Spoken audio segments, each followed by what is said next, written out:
What's up everybody, it's Sean here and I'm back today to give you a review of the size of New Balance 860 V2 in this bacon colorway. This is an exclusive colorway of the New Balance 860 V2 that released through UK retailer Size. So this is nicknamed the Bacon colorway and they released on July 12th for a price of 150 Great British Pounds, which is approximately 190 US dollars converted or 265 Canadian dollars. The stock code for the shoe is ML860ST2, and the colorway of this shoe shares many similarities with the Nike Air Max 90 Bacon. So the 860 V2 is arguably not as popular as its cousins, the 1906R or the 2002R, but this was actually the first silhouette of the three to release, and then those two subsequent models adopted the tooling of this shoe, which is where the exceptional comfort of those models comes from. So jumping right into the details, on the toe box, this is covered in this open style mesh, and this is done in this very light tan, almost off-white color. Surrounding the Uther area of the shoe and extending towards the medial edge of the toe box, we have this synthetic pink colored overlay, and we have the New Balance N logo right in the center. So you can see more of these pink colored overlays covering the medial edge, whereas on the lateral side, this is done in more of a tonal light beige tone. Covering the front toe cap, we have another synthetic overlay here, and this can be found again covering the middle two eyelets, but we have a mix of dark gray and pink colored detailing covering the panel from top to bottom. In the middle of this, we have the New Balance N logo. This is outlined in a bright red tone, and then beneath this we have a semi-translucent mesh which is done in a brown color. Above this, for the top three eyelets, this is covered in the shiny red colored overlay, and then covering the ankle collar area as well as the top of the heel, we have more of that open style mesh once again. Beneath this, covering the heel, we have a synthetic pink colored overlay with 860 V2 branding visible on the lateral heel. In the middle, we have a reflective red colored panel with the New Balance logo in the center. As far as the laces go, so this pair only comes with one lace option, and they're a very stretchy oval style lace. But one thing I noticed is that the laces, at least the pair that I got, are extremely long.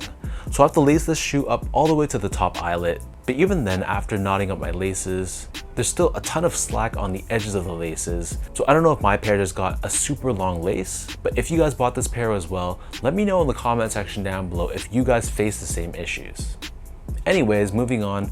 So the tongue is covered in that same open style mesh that covers the majority of the upper of the shoe. On the top of the tongue, we have more of a tightly wound mesh, and we have New Balance branding pressed onto the top in red. The back of the tongue and the interior of the shoe, this is covered in an off-white colored nylon layer, which feels pretty soft to the touch. And then for the insoles, these come with a pretty well padded, foam-lined insole, and we have New Balance running branding pressed onto the heel in red. So the upper of the 860 V2, it sits atop this midsole, which is crafted using a mix of Absorb and Absorb SBS technology. So the midsole for the most part is painted in this cream color. We have more of a lighter shade on the lateral forefoot, and even the Energy branding in the middle, this is painted in a mix of brown and red. So the Energy technology is visible on the lateral heel, and this helps with impact protection and shock absorption. And then for the outsole, this is your typical 860 V2 outsole, but in this case, it's all crafted using a brown colored rubber. So we have a diamond shaped traction pattern on the forefoot, and these grooves give you added flexibility. And underneath the rubber right in the middle, we have New Balance's Stability Web technology. So this is this shiny brown colored TPU shank plate, which helps with torsional rigidity and midfoot support. So that breaks down the look and the construction of this pair. And for those wondering about how these fit, to me these fit like any other 860 V2 that I own, so I personally prefer to stick true to size. My foot measures as a true size 10, slightly on the wider side. Again, I got these in size 10, and they fit me absolutely perfectly. They hug my feet in all the right places without feeling any pressure points or pain whatsoever. So whatever size you normally wear for the 860 V2, that's probably the same size that you'd be wearing for the 2002R or the 1906R. Stick with that same size, which for most people should be true to size.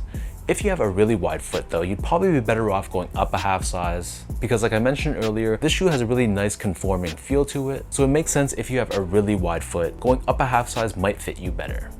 To give you guys a point of comparison, so I go true to size in these models, along with, like I said, the 2002R, 1906R, and a lot of the made in UK models like the 1500 and the 991, whereas I go a half size down to a 9.5 in a lot of the made in USA models like the 992, 993, and the 990 series. Moving on to the comfort, so the 860 V2 is a very comfortable sneaker. This is the same tooling like I mentioned that's used by the 1906R or the 2002R, so it's a very well balanced sneaker underfoot. You feel some level of plushness underfoot, but at the same time, it feels very supportive and you don't feel like you're high off the ground. It's just a very grounded, stable, but comfortable shoe all around. And the 860 V2 specifically is very lightweight. We have this open style mesh, so when I wear these, you can barely even notice that they're on foot. And also it's very breathable as well, which makes it a great shoe to wear during the summer months. Finally, in terms of the quality and the craftsmanship, so unfortunately the material quality on this shoe is nothing special. It's all just synthetic materials. So there's nothing about the materials specifically that really wow you. It's just very basic, performance-oriented materials. And the build of the shoe, unfortunately, it also wasn't the best. I find that this is a pretty common issue with the 860 V2 model. I've seen this before in some of my other pairs in my collection, but the panels are often not symmetrical. For example, the height on certain panels around the toe box can be a little bit higher on the right foot versus the left. So it might not be super obvious at first, but once you notice these things, you just can't unsee it. And I don't know why, it's just something I've commonly seen before in the 860 V2 silhouette specifically.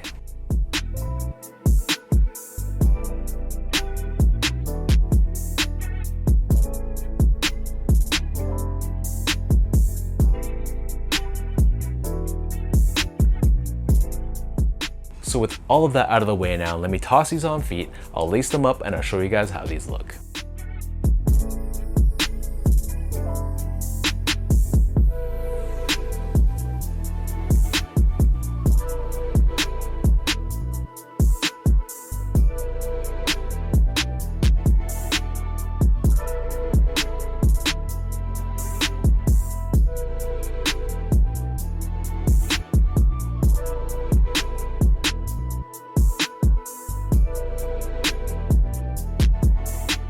Like I mentioned earlier, the 860 V2 I feel like is a bit more of an underrated model. It doesn't really get as much shine as the 1906 or the 2002R, but I'm a big fan of the silhouette. It's very comfortable, very stylish, very lightweight, and I have to say this Bacon exclusive colorway with size is absolutely fire. It doesn't reinvent the wheel whatsoever, but it shares so many similarities to that iconic Air Max 90 Bacon colorway, and I think it's translated so well on the 860 V2. So is this a model that's worth paying over retail for? I don't know about that, but if you can get these for retail or around the retail price, then I think this would be a solid addition to your collection if you're a fan of the 860 V2 specifically. So let me know in the comment section down below, what do you guys think about this pair? For anyone watching, did you also pick up a pair of these?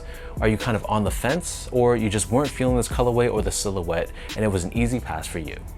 As usual, if you guys enjoy this review, be sure to like, comment, and subscribe to my channel if you haven't yet. You can follow me on Instagram at esco8, check me out on X at sean.go spelled out, and visit my website as well at seango.ca. So thanks everyone for watching. Hopefully you guys enjoyed this review and hopefully it helped you in some way. Appreciate your continued love and support, and I'll catch all of you in my next video.